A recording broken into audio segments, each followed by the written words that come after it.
كلامه المجيد والفرقان الحميد. أعوذ بالله السميع العليم من الشيطان الرجيم. بسم الله الرحمن الرحيم. واتبعت ملة آبائي إبراهيم وإسحاق ويعقوب ما كان لنا أن نشرك بالله من شيء ذلك من فضل الله علينا وعلى الناس ولكن أكثر الناس لا يشكرون. يا صاحبي السجن أرباب متفرقون خير أم الله الواحد القهار ما تعبدون من دونه إلا أسماء سميتموها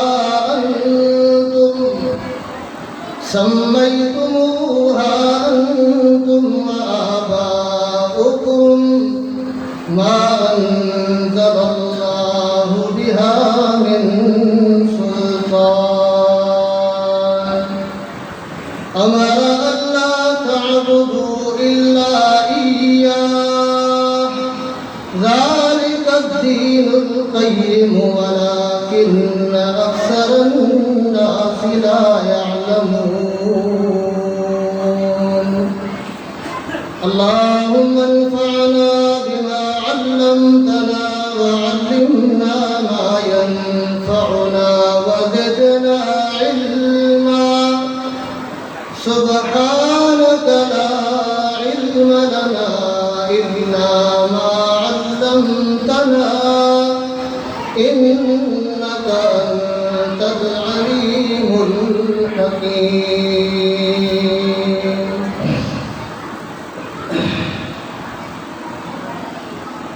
محترم عزیز دوستوں، مسلمان بھائیوں، اج آؤں تمام دوستن کے سامنے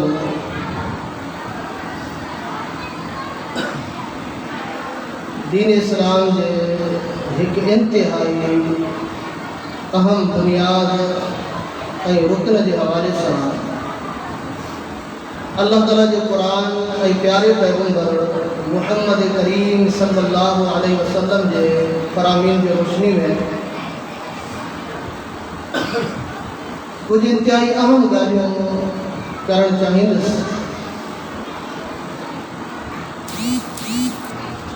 عزیز دوستو،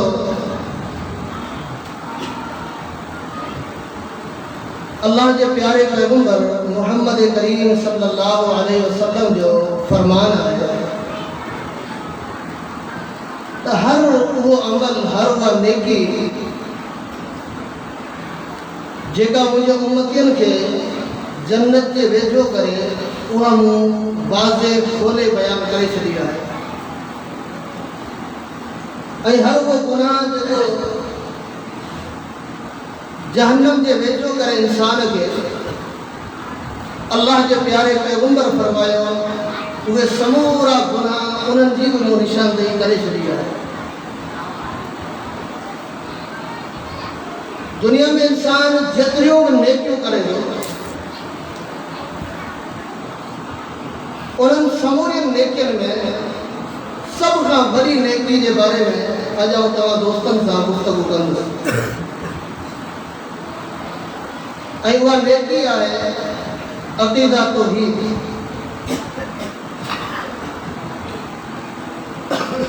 ساتھیوں کی طرفاں جگر اجازت ہوجے تو مجھے دل چوے پئی تو کچھ گفتگو اردو میں اچھی ہوجے چھاکار تو کچھ ساتھی باہر نظر آیا جن جو تعلق اردو زبان سے ہے. اج کل موبائل